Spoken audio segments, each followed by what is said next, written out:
Hoy tenemos con nosotros a Daniel Estevez Basanta, al cual muchos de vosotros y vosotras ya conocéis porque le habéis tenido dirigiendo vuestros coros, tanto él ha dirigido y dirige en la actualidad el coro de la Universidad Pontificia y también el coro de la USAR. Para todos aquellos que no lo conozcáis, deciros que, bueno, pues que Daniel tiene una amplia trayectoria profesional, que se graduó en el Conservatorio Musical Superior de Musicología en el 2014, que tiene el máster de dirección de coros y el título profesional de canto. Como cantante, está participando activamente en diferentes coros, entre ellos en el Ars Nova de Salamanca, donde también cabe destacar que es el director de música latinoamericana Ars Zúcar de este mismo coro, ¿vale? Tiene una amplia trayectoria como solista y como barítono. Y destaca también que forma parte del Barroque Burgos Ensemble, que está ahora mismo inmerso en la recuperación de obras inéditas de la Catedral de Burgos para poderlas interpretar a nivel mundial. Comentaros que ha sido presidente de la Federación Provincial de Coros de Salamanca, donde ha creado y organizado varias jornadas corales y que ha reunido a agrupaciones salmantinas en una gran variedad de conciertos y talleres vocales. Y bueno, pues ya sin más demora os dejo con Daniel para que os dé su clase, que seguro que es muy interesante y de interés de todos, ¿vale? Cuando me digas, empiezo. Ya puedes empezar, Daniel, cuando tú quieras. Bueno, primero, gracias. Perdón. Buenas tardes. Lo primero, pues, agradecer al programa de la Universidad de la Experiencia de la USAL por darme la oportunidad de participar en este ciclo de conferencias. Para mí es un placer porque mi formación musicológica siempre me ha incitado a hablar de lo que vas sabiendo y este canal es una experiencia siempre muy enriquecedora. Pues hoy os vengo a hablar de manera bastante superficial de lo que pasaba con el jazz en España durante los años 1930 y 1945. Y digo de manera superficial porque, como sabéis, fueron años tan convulsos que cualquier tema que se estudie en estos años desprende una profundidad digna de estudios bastante profundos, de doctorados, de cosas bastante importantes. Bien, pues hablando del jazz, en estas épocas se puede separar claramente tres momentos en este compendio de años. El primero, los años antes de la guerra civil, entre 1930 y 1936, que hacen una alusión a una España que consumía el jazz en su máximo esplendor y que provocaba acogimiento al mismo tiempo que animaversión dentro de una sociedad en donde la vanguardia hacía acto de presencia por medio del arte. En segundo lugar, tenemos los años de la Guerra Civil Española, que como sabéis, entre 1936 y 1939, en donde la presencia del estilo se ve mermado en comparación con los años anteriores, pero que como se evidencia no desaparece. Y finalmente, una etapa franquista, que vamos a tomar un pequeño fragmento que va desde 1939 a 1945, ya luego os digo por qué, en donde el régimen presiona al estilo extranjero sin éxito alguno, llegando a usar el jazz como reclamo para conciertos militares incluso, y en donde aquellos denostadores del estilo estadounidense se hacen representantes de la defensa del nacionalismo como excusa para poder llegar, para poner el jazz en un aspecto degenerativo para la sociedad. La historia del jazz en España comienza aproximadamente en los años 20 del siglo pasado, por supuesto, cuando los centros de espectáculos nacionales se interesan por la música que invadió Londres y París durante y después de la Primera Guerra Mundial, y que fue introducido en España llegando a los centros urbanos de Madrid, Barcelona y San Sebastián. A pesar de que los centros tenían cada vez más demanda de esta música negroide, no fue hasta 1929 más o menos que España abordó la producción propia del jazz, es decir, se producía jazz en España, los españoles componían jazz. La segunda gira de Sam Gooding, que es esta orquesta que vemos aquí en la foto, la segunda gira de Sam Gooding, que pasaba por Madrid y Barcelona y luego pasó más tarde por San Sebastián, convirtió el característico espectáculo de cabaret en una escena circense que incluía acróbatas, coristas, cantantes y bailarines que ponían en el escenario bailes negros de Harlem. Wooden impresionó al público español, trayendo por primera vez la música de Duke Ellington, seguro que lo conocéis, combinada con su gran espectáculo. Otro gran hito para la influencia del jazz, a ver que lo pongo aquí, vale, esto va fue la llegada de Jack Hilton a Barcelona en los años 1930, tocando un jazz descafeinado con mucha pantomima y que fue muy bien recibida por los intérpretes locales, que tomaron muy buena nota de sus maneras. Es aquí cuando el jazz empieza a ser objeto de interés para los productores y músicos españoles, los cuales emprendieron una producción nacional del estilo, y es aquí donde empieza esta, espero que entretenida, conferencia. Os pongo, no lo voy a poner por aquí porque por aquí no se escucha, pero sí que lo pongo para que lo veáis todos por aquí. A ver si puedo. Aquí os la dejo.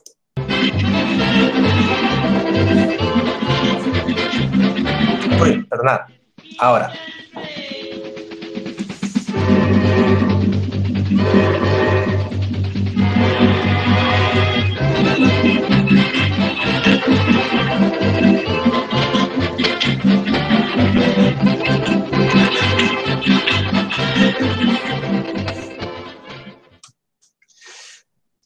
A ver, que la quito. Aquí. Bien, como veis, era todo un espectáculo de pantomima.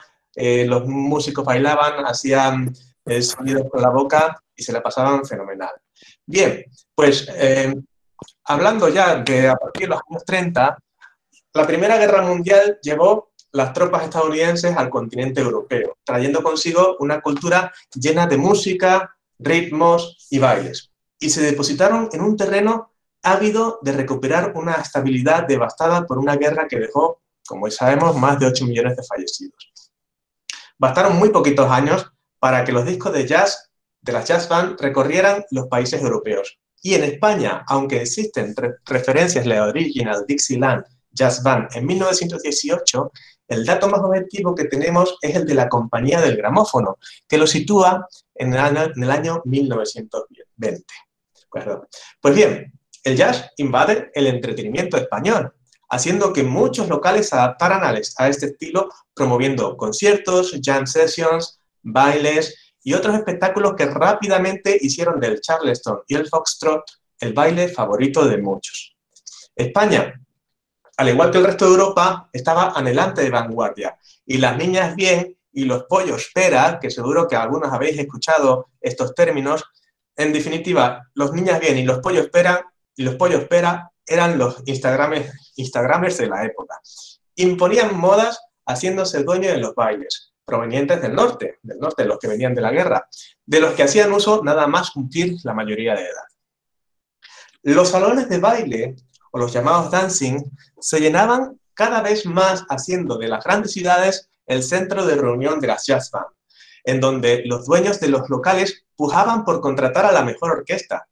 Asimismo, los anglicismos y referencias hacia la procedencia de los nuevos estilos se empiezan a generalizar, y de la misma manera que los dancing o los bares americanos, que disponían de una pista con orquesta en directo y una ruleta de juego, fijaos, o sea, tenían partes para las orquestas y tenían ruletas rusas, tenían y otro tipo de juegos para divertirse. Bien, a ver, que me he atascado. Bien, uno de estos que podemos ver, lo tenemos aquí en la imagen, aquí, era el conocido Palacio del Hielo de Madrid, que en la época contaba con una pista de hielo, como sabéis, y varias salas alrededor de ella, cada una con su orquesta de baile. Fijaos la importancia del jazz, que cada sala tenía su orquesta de baile. Y otro ejemplo de ello era el Maxims, que ofrecía, atentos, carta de jazz, juegos y droga. Vamos, un desfase total. Tal era la fama de los dancings que los mismos, fijaos, demandaban de manera incongruente bailarinas de otros países. O sea, pedían bailarines de Francia, pedían bailarines de Alemania, de todos cuando se pudiese. O sea, había trabajo en España. Hasta el punto en que las autoridades llegaron a pensar que era una tapadera para un negocio de trata de blancas. Pensaba que había tantas mujeres que venían a España contratadas para espectáculos que pensaban que era una mafia que estaba trayendo mujeres para venderlas. Bien, en esta época, pues se lanzaba a la vanguardia y de la mano de la pintura, la literatura y la moda, pues iba el jazz. La falda corta se volvía marca indiscutible de la mujer más atrevida y se convertía en pusilánime si no sabía bailar un foxtrot. Son cosas que se podían leer en esa época. En artículos de periódicos de la época podemos encontrar cómo se hace una comparación entre las modas y las nuevas tendencias. Bien, decía un artículo, en verdad resulta un poco difícil el armonizar tan exquisitos tejidos, las mujeres con sus faldas cortas y sus trajes tan estilizados, con la violencia desenfrenada del jazz y la convulsión del charleston. Otro artículo dice, por ser nena muy de siglo, ella ama las horas rubias de la castellana y los ritmos locos del fox y la emoción del teatro del silencio. Bien, así como el jazz era considerado la última tendencia, como pasa en todas las épocas, también había los que lo consideraban una moda pasajera, que no tendría mayor peso, y en ocasiones se describía como una vida de perversión y de mal gusto, tal y como dice el próximo artículo. Decía, nobles venidos a menos y comerciantes al mayor. Jóvenes bien y viejos verdes, todos bailan al son del jazz. Vamos, hoy día podríamos hablar de algunos estilos que tienen la misma recepción en nosotros, que rechazamos, aunque sinceramente espero que no lleguen a tener el estatus que ha conseguido el jazz. Bien, os voy a hablar ahora de un término que se llamaba el hot ibérico. Aproximadamente a partir de los años 30, las orquestas de jazz habían alcanzado una fama tal que los músicos y productores españoles se planteaban la formación de orquestas de jazz nacionales. Claro, al principio pues las traíamos de Francia, las traíamos de Inglaterra o de Estados Unidos, pero ya había tanta fama que ya las orquestas decían, oye, pues vamos a tocar nosotros el foxtrot, perdón, o el hot. E intentaban, y lo conseguían, imitar a las orquestas extranjeras. Por ejemplo, una cosa que lo determina es este artículo que tenemos aquí, de la revista musical Ilustrada Ritmo de 1932, que dice, las mismas orquestas de jazz que antaño constituyeron intérpretes forasteros, hoy proyectan sobre la luz de los grandes hoteles, cabarets y centros de regocijo las localidades rocosas y altisonantes de nuestros ingenios musicales. Bien, las jazz bands comenzaban a estar compuestas por músicos españoles y comenzaba una era de aceptación de la producción nacional. Decía otro artículo de la revista musical Ilustrada Ritmo en 1932 lo siguiente. En España, solo Sigfredo Rivera estaba capacitado para la composición y arreglos en el difícil género del jazz. Y esto colocaba la figura del músico jazzista español en un nivel que podía alcanzar el de compositor y de director de las jazz fans, y que además era admirado por ello.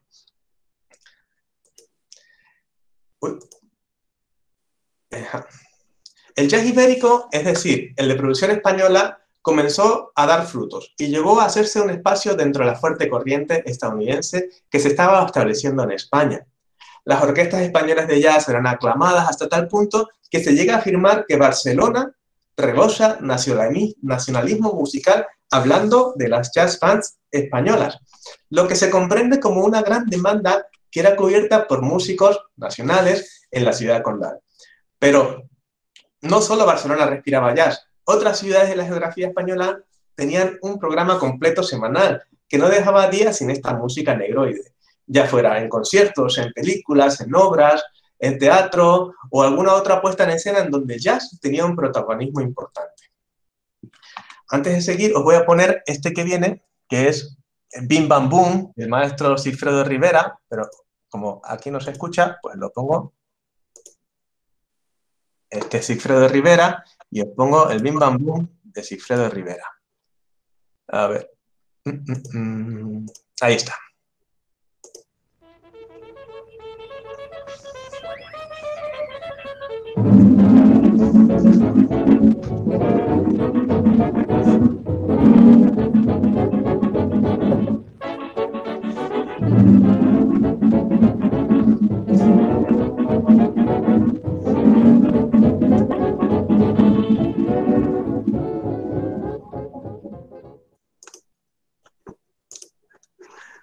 Sí, dan ganas de escucharla completa, pero hay algunas que voy a poner completas, pero es que si no, se nos va el tiempo.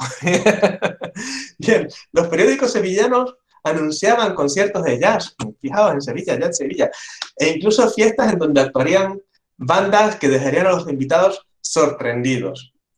El jazz contrastaba en la cultura española y se generaban algunas comparaciones que exponían no solo la fama que alcanzaba el estilo, sino también el buen ánimo que generaban los ritmos, en este caso con fondo español. Se podían leer artículos en los que periódicos que saltaban la música graciosa del jazz por encima de horas un tanto más pusilánimes de la España contemporánea en los años 30. El jazz estaba presente en la vida y era símbolo de vanguardismo, lo que colocaba al estilo en un baremo el cual era usado constantemente para definir una sociedad inmersa en modernidad. A todo esto, una constante que veremos durante toda la conferencia es el rechazo que producía esta música en todas las épocas. Esto, como es lógico, nos muestra en gran medida el peso que tenía esta música de vanguardia en la sociedad. Es decir, las muestras favorables nos hacen ver que a la gente, pues bueno, pues le gustaba el jazz, pues claro, cómo no. Pero la gran inmensidad de artículos denostadores del estilo nos muestran que la invasión del jazz en la sociedad era importante. El jazz, pues, tenía sus detractores y de la misma manera que se escribían grandes artículos elogiando el estilo, salían a la luz numerosas y extensas columnas en contra de la música negroide. La música jazz era rechazada por muchos y en ocasiones se usaban actos fuera de las fronteras para justificar la decadencia de esta música. Tenemos aquí un artículo de la revista musical Ilustrada Ritmo de 1935 hablando de un político alemán que decía Herr Musky, supongo que se dirá así, director del sistema de radiodifusión alemana, ha anunciado que se ha acabado para siempre la llamada música negra. Decía, desde hoy, ha dicho, prohíbo la transmisión de música de jazz por las radios de Alemania. Fijaos, un político alemán decía, el jazz se va a acabar. ¿Por qué lo decía? No porque se escuchase una vez al día, sino porque se escuchaba constantemente. Y a este artículo, fijaos, la revista musical Ilustrada respondía, suscribimos esta resolución de buen gusto. Es decir, aquí pasaba lo mismo. Había tanto jazz y estaba invadiendo tanto que había gente que ya decía, pero ya vale un poco, vamos a escuchar un poco de otra música. Bien, acerca de los detractores, pues, hay una gran cantidad de artículos que demuestran lo preocupante de la cultura del jazz que se metió en todos los recovecos de la cultura musical del país. Pero es tan interesante y tan amplio que podríamos dedicar toda una conferencia a ello. Paso entonces a la siguiente época, porque si no, no me da tiempo. Bien, vamos a meternos a la parte de la guerra civil. A ver, hay una persona que tiene el micro abierto. Bien, voy a seguir. Entramos entonces en el periodo de la guerra civil española, en donde dejando de lado las razones políticas y bélicas, vamos a centrarnos en la vida del jazz. El 17 de julio de 1936, la guerra civil española estalla y comienza un estado en el que algunos expertos aseguran no hubo jazz.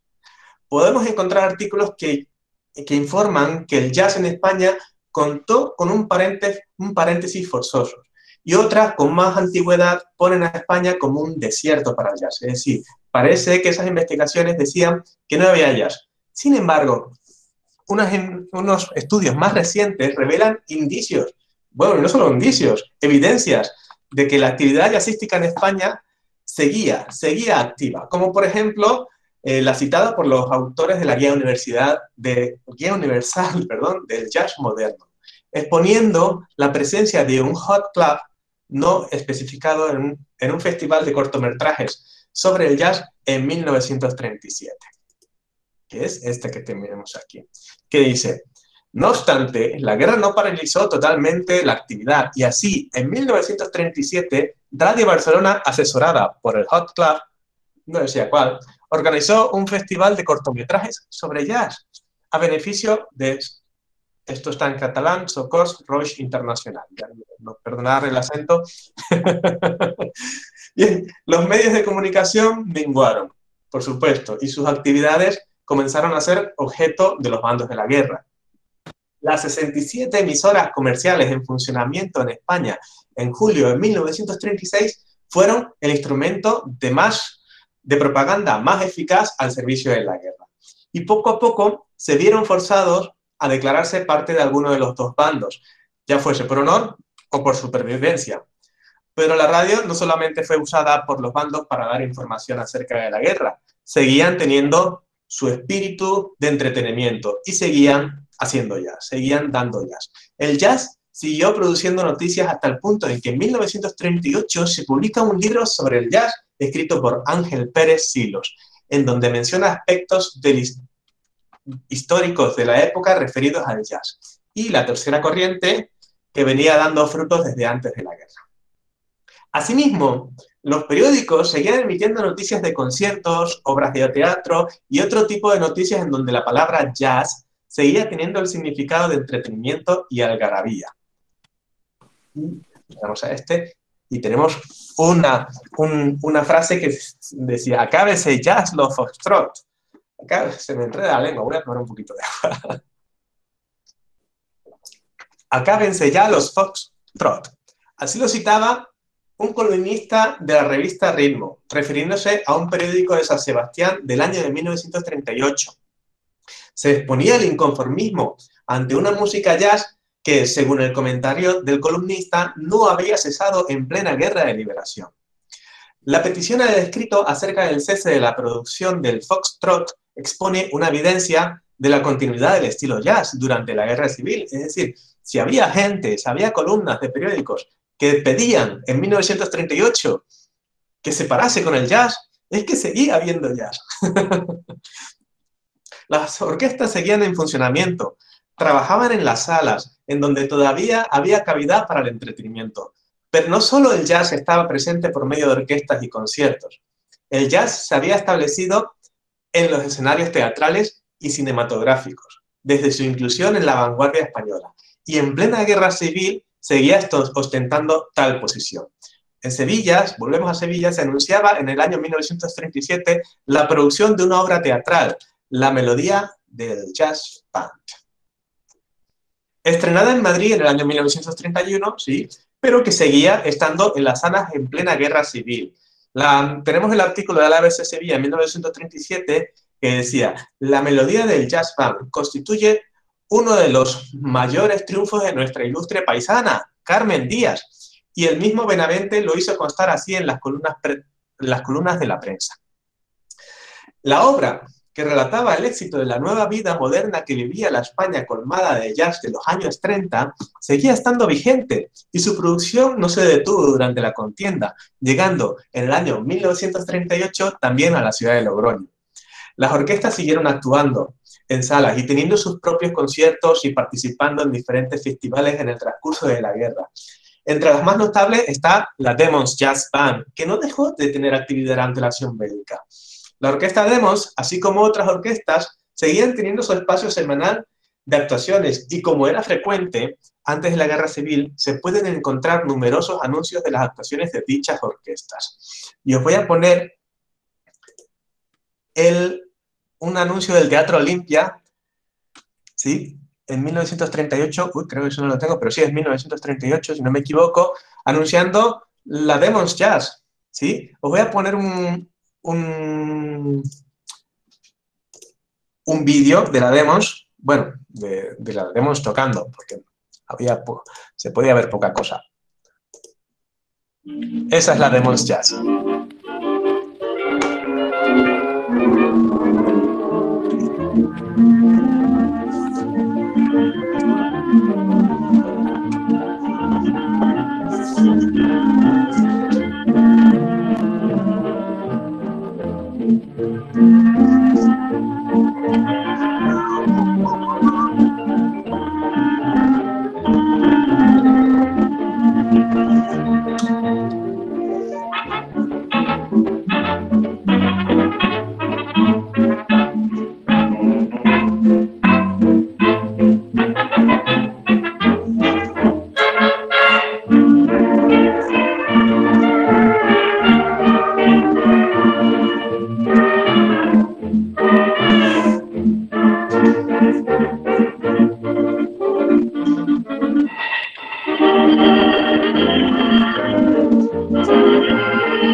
Seguro que todos estáis moviendo el pie.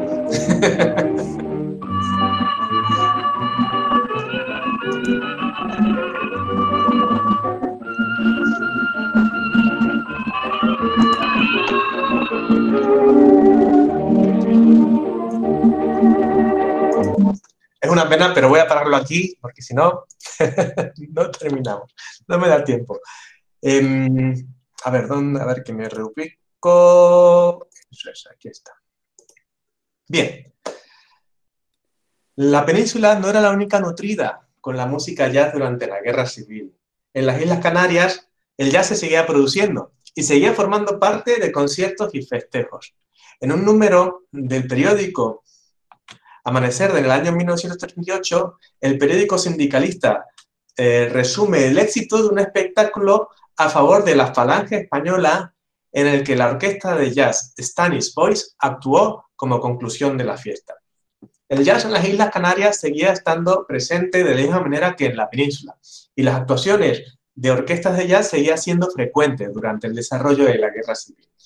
Pero no todos los artículos publicados referentes al jazz en la Guerra Civil fueron para publicar sus virtudes o conciertos. También se encuentran aquellos en donde se vuelve a reprochar la vida vanguardista que representaba el jazz en la sociedad española, colocándola en un plano más condenatorio.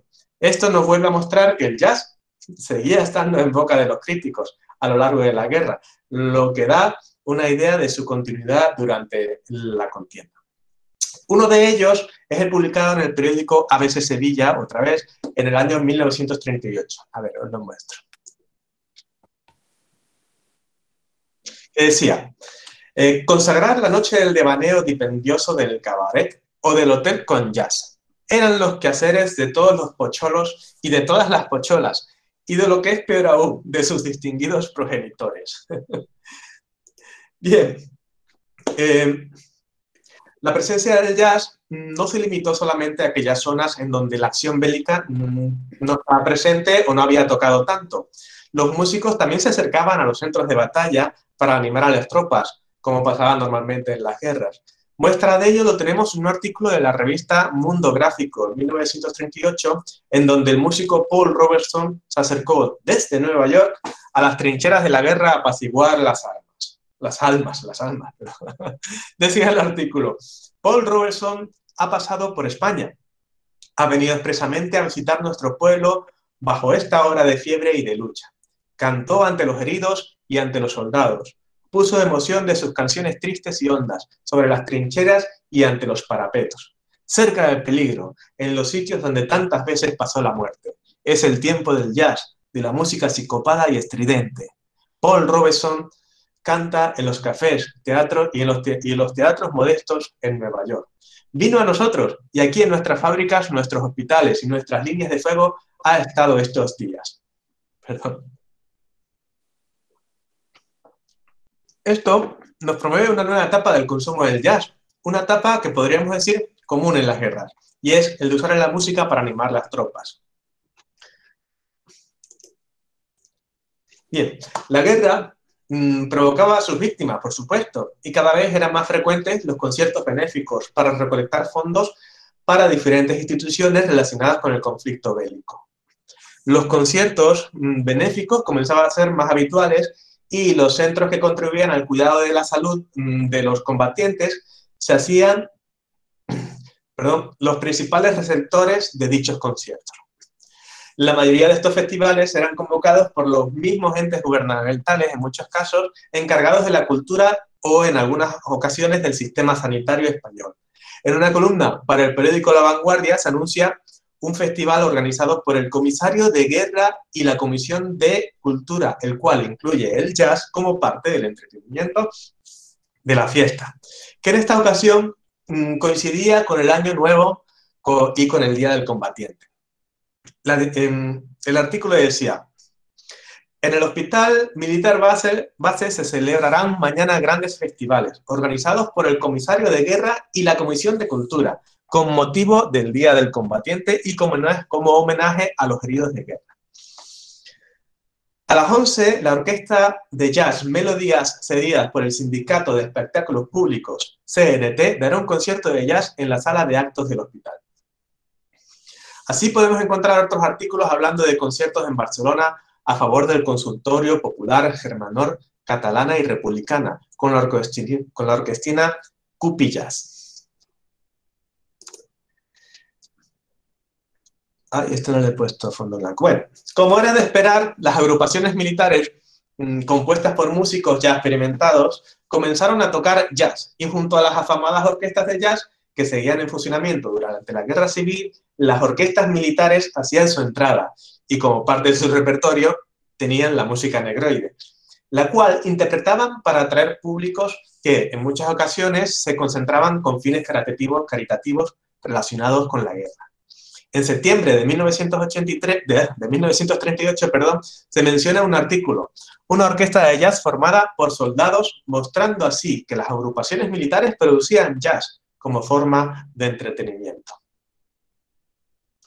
Bien, decía aquí, leo este artículo que está aquí, dice, Enrique Borràs recitó con su brío característico varias poesías.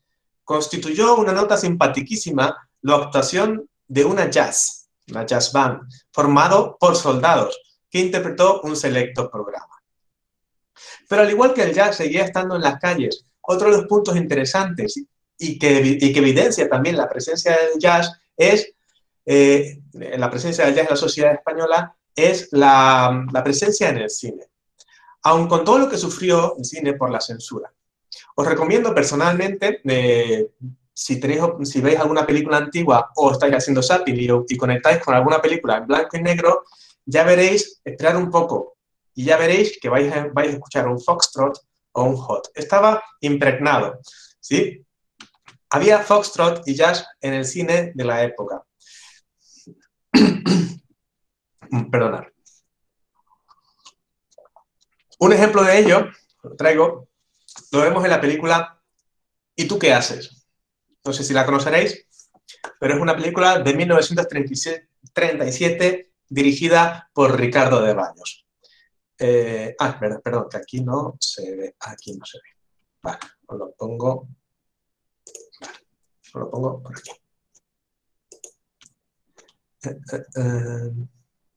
¿Y tú qué haces?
Bien, como veis, uy, que no me veo, aquí.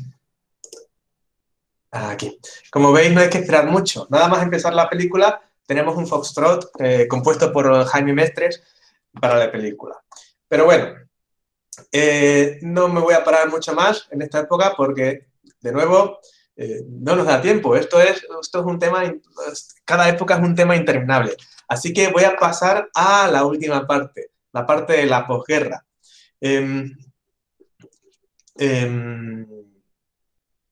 Bien, Aunque el jazz se había visto mermado, de alguna manera u otra se seguía consumiendo. Ya fuera en aquellas zonas aisladas de la guerra como en el frente. ¿Vale? Paso entonces a esta última época. A ver. Bien. Vale, muy bien la diapositiva de la guerra. Bien, vale, perdonad, que me había perdido. La guerra civil se dio por acabada, como sabemos, el 1 de abril de 1939. Y la época de Franco trajo consigo numerosas acciones en contra del jazz.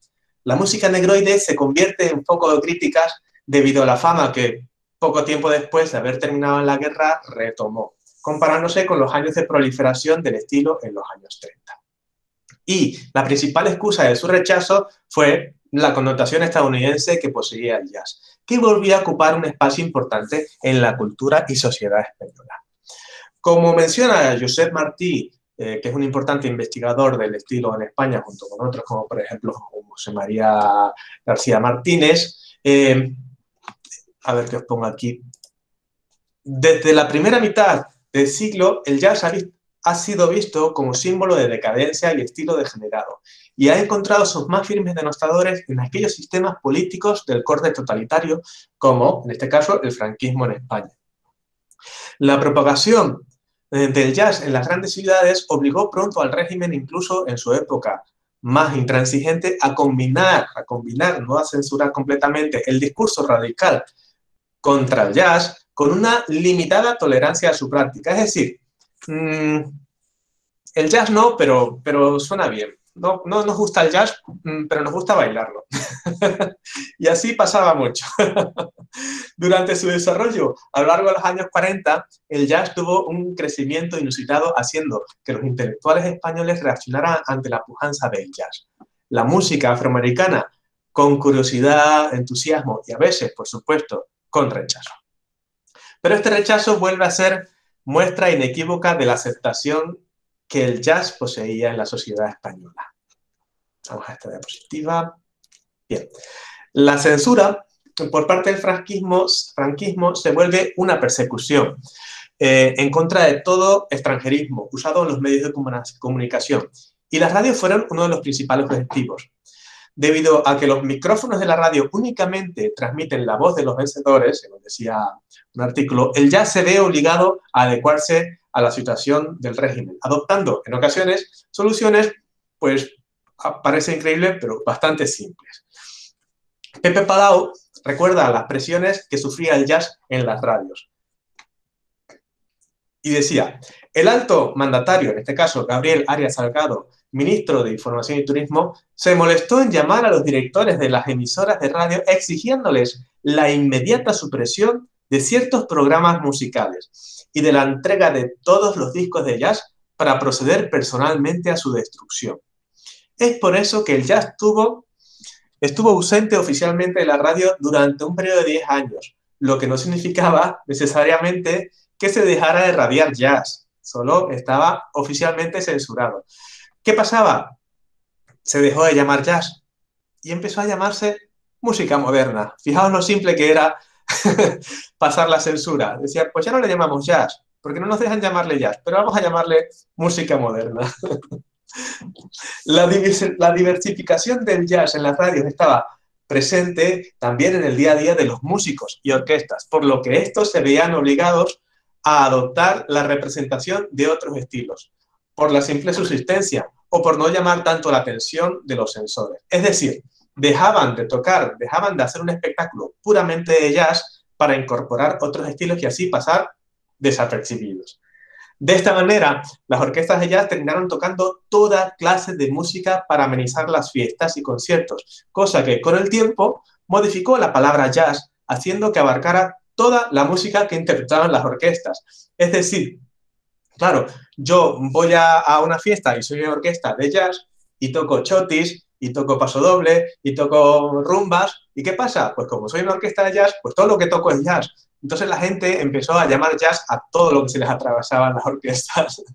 Este fenómeno trajo consigo una nueva denominación para el jazz puro. Porque, claro, ya que había tanta confusión, pues había que definirlo de otra manera. Debido a que la palabra jazz había comenzado a ser utilizada para mencionar todo tipo de música extranjera, la denominación hot fue apropiada por los músicos y propietarios de locales para otorgar mayor autenticidad o atractivo comercial a la música que tocaban. ¿Qué ha pasado? Bien, con esto España se apodera de un fenómeno único al establecer un cambio de nombre para el estilo. Vamos a poner esta diapositiva. Bien. La censura la censura franquista variaba dependiendo de la ocasión y para definir su imagen y encauzar la opinión pública, el régimen utilizó intensiva, extensiva y sistemáticamente la cultura y la música como propaganda. El franquismo hacía uso del jazz, dependiendo de sus intereses a la hora de atraer público a una de las fiestas organizadas, como por ejemplo esta llamada por parte de la Organización de Educación y Descanso, esta que tenemos aquí, que dice: en febrero y marzo de 1941, en pleno entusiasmo fascista, Educación y Descanso organizó en Barcelona 2 magnos festivales de jazz hot, con algunos de los principales conjuntos de la capital catalana. Las orquestas Martín de la Rosa, Congo, Ramón Evaristo y Plantación, el dúo de piano Matas Roqueta, el terceto Barreto, el cuarteto Mas Michia, el quinteto Hot Club y las cantantes Conchita Leonardo y Rina Cheli. Os voy a poner una canción cantada por Rina Cheli para que veáis qué gracia tenía y qué ritmo. Y os voy a poner una que se llama, una de 1943, que se llama Es tarde de fútbol. A ver si la encuentro. Aquí está. Aquí está Rina Cheli.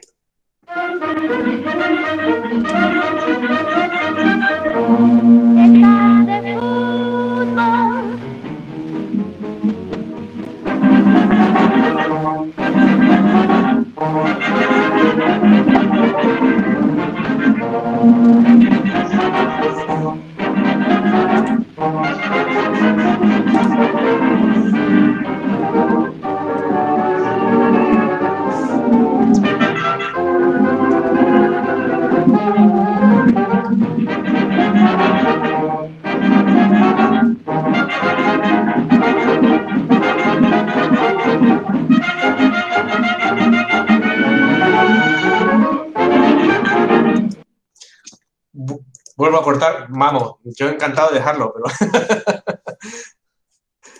Bien, la exaltación al nacionalismo español comenzaba a ser una defensa frecuente en contra de la música negroide y la cruzada para desvalorizar el estilo dio en los periódicos y revistas un medio vital para la lucha a favor del tradicionalismo. Esta reyerta no hace más que exponer la gran presencia que tenía el jazz en la sociedad. Pero el jazz no siempre se interpretaba en salas o clubs. En ocasiones se reunían en sitios inusitados. Y os voy a leer una diapositiva bastante graciosa. Lo son todos, en el orden moral. El agarrado sobre extranjero es gravemente inmoral. En la carretera de Navarra, entre los kilómetros 2 y 3, hay las tardes de domingo baile amenizado por jazz band, en cuya expansión intervienen muchas parejas y de todas en medio del paso. Esto está en el Orriaga, es decir, ahí entre el kilómetro 2 y 3 de la carretera de Navarra había un club y la gente se iba a bailar ahí y a veces se ponía en mitad de la carretera a bailar. Bien, esto ocurría en Navarra. En la comunidad de Castilla y León también era consumido de manera usual. Así lo demuestra una crítica hecha para el diario del Día de Palencia en mayo de 1940, en donde felicita la labor de una violinista y cantante y su prestigioso acompañamiento jazzístico por parte de una afamada orquesta de jazz que existía antes del inicio de la Guerra Civil. ¿Qué es esta que estaba...? Ah, no, perdón. El artículo decía: no defraudó nuestros pronósticos la genial artista Olga Ramos. Voy a poner esto aquí atrás porque si no nos confundimos. Cuya actuación como violinista y cantante está muy por encima de nuestros elogios. La notable pianista Norita Pereira y el jazz original Majolti secundaron a la labor de la figura con todo el acierto de su bien merecido prestigio. Bien, la censura obligaba a que los difusores del jazz se buscasen las castañas. Se evidencia una de ellas con un cambio de nombre. Otra vez, al jazz había que llamarlo jazz, como lo tenemos aquí, Y-A-S. Así pasaba la censura y se lograba llevar el estilo a las salas, a los periódicos y a las radios, que se regían por un guión escrito y revisado, claramente. Pero si el guión decía jazz con J-A-Z-Z, era censurado, pero decía jazz con Y-A-S, no. El jazz, aún siendo menospreciado por las autoridades, volvía a ser parte de la vida cotidiana y se cantaba en casa, en las salas, en la radio y en las escuelas. Una muestra de ello es el siguiente artículo que critica, que viene de una crítica del periódico El Pensamiento a la vez en 1941. Y decía: es lo que acabamos de oír ahora mismo, cuando veníamos camino de la redacción. Entre esas calles de Madrid antiguo, donde vivieron otro tiempo los mandos, en una calle de las más populares de la barriada, una escuela. Letrero en el balcón que no quisimos mirar, y hasta nosotros, hasta el oído de cualquier que por el arroyo pasara, llegando las voces infantiles que cantaban una canción.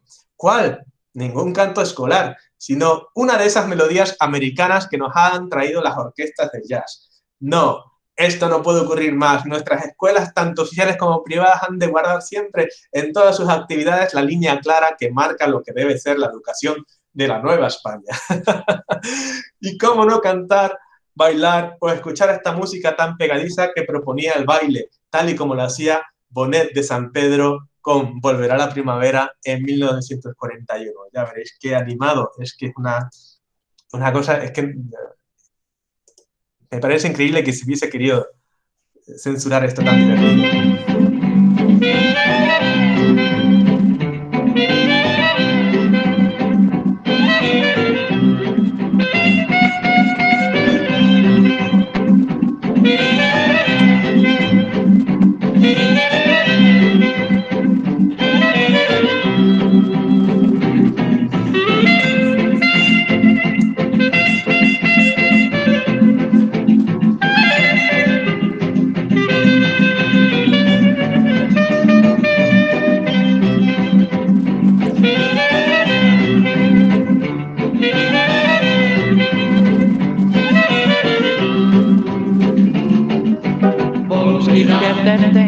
La primavera con el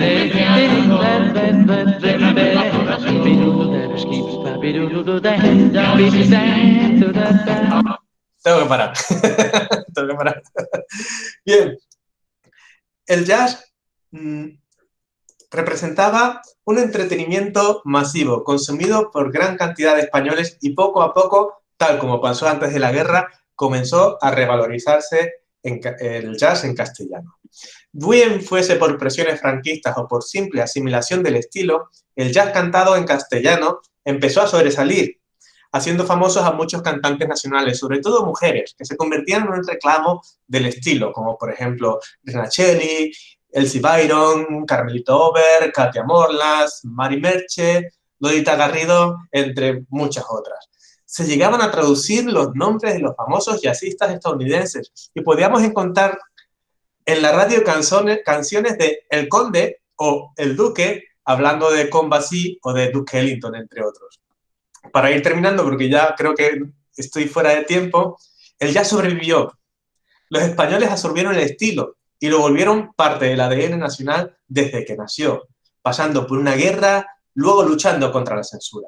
En 1945, como todos sabéis, la Segunda Guerra Mundial, finalizó y la relajación de las relaciones internacionales con Estados Unidos permitió que todo ese jazz acumulado durante todos estos años invadiera la geografía española. Este tema es inmenso, a la par que apasionante, y lamentablemente os he contado una superficie bastante escueta. No hablemos ya del jazz a partir de 1945, que es otra historia interminable. Así que, para finalizar la conferencia, os voy a poner una de mis canciones favoritas, que precisamente creo que habla de ese sentimiento que despertaba el jazz o el renombrado hot en nuestros corazones. Os voy a poner Loca por el Hot, interpretada por Katia Morland y la orquesta de Emile Hot Five en 1941. Ya veréis qué gracioso es. Aquí está. Esta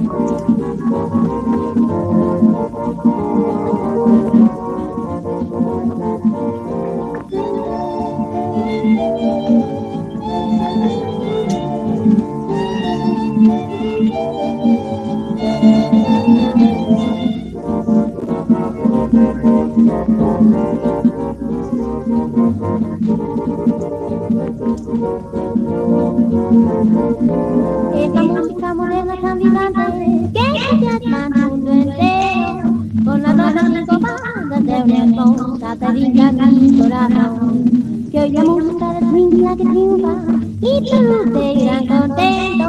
Sus acordes excitantes siempre son y me causan gran emoción. Ella es mi delicia, toda mi ilusión, y yo no me resisto a que baile bien en un pop, pues la música moderna es melodía que me llena y llena que quiere conquistar mi corazón, que me cante el ritmo de rock.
Toda mi ilusión, y yo no me resisto a que baile bien en un pop, pues la música moderna es melodía que me llena que quiere conquistar mi corazón, que me cante el ritmo de rock.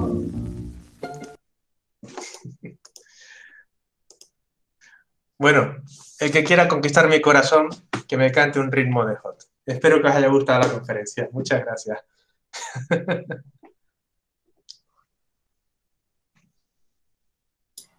Gracias a ti, Daniel. Ha estado, la verdad, que muy bien, muy interesante.